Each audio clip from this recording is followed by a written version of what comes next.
तो वीडियो में आप देख सकते हैं कि खेसारी लाल यादव किस तरह से होली मनाया है। जी हाँ, होली तो खत्म हो गया, लेकिन वीडियो यहाँ पे देख सकते हैं साफ साफ। आगे देखिए, वीडियो में खेसारी लाल यादव हैं और उनके सेकंड मैनेजर हैं सोनू पांडे। जी हाँ, सोनू पांडे और साथ में खेसारी लाल यादव के प्यारे बेटे ऋषभ यादव साथ में देखे जा सकते हैं। और बात आपको बतला दूं कि खेसारी लाल यादव किसी और जगह पे होली मनाते हुए नहीं नजर आ रहे हैं। जी हाँ, खेसारी लाल यादव अपने ही घर पे होली मनाते हुए नजर आ रहे हैं। और यहाँ पर आगे वीडियो में देखा जा सकता है कि खेसारी लाल यादव ने होली मनाकर मतलब कि खूब गुलाल रंग लगाने के बाद अपने बेटे ऋषभ यादव को नहलाते हुए साफ सुथरा करते हुए नजर आ रहे हैं। कि खेसारी लाल यादव भी बहुत सारे अच्छे से होली खेले हैं। जी हाँ, अपने लोगों के साथ में होली खेले और यहाँ तक कि अपनी पत्नी के साथ में भी। आपने थंबनेल में देख लिया होगा कि खेसारी लाल यादव अपनी पत्नी के साथ में भी होली मनाए, मतलब कि दोनों मिलकर अच्छे से खुशी से मनाए। और एक और बात बतला दूं कि जिस तरह से खेसारी लाल यादव खुशी से मना रहे हैं,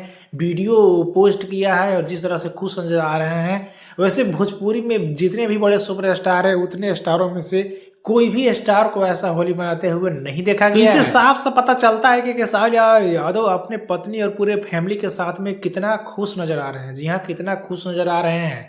वही एक तरफ दिनेश लाल यादव निरहुआ को देखने के लिए नहीं मिलेगा। यहाँ तक कि पवन सिंह के बारे में बात करें तो हमें बताने की जरूरत नहीं है कि उनके बीच में क्या चल रहा है। तो तलाक का मामला चल ही रहा था पवन सिंह को, लेकिन राज्यसभा से भी निकाल दिया गया है। एक और बड़ा पवन सिंह को खुशी यहाँ से नहीं मिला। बाकी आप सभी को ये सारे वीडियोस देखकर कैसा लगा रहा है, इसके बारे में पर्सनल राय क्या है नीचे कमेंट बताना ना भूले। वीडियो को एक लाइक करें, लोगों तक ज्यादा शेयर करें, चैनल पर को सब्सक्राइब करके जुड़ जाइए।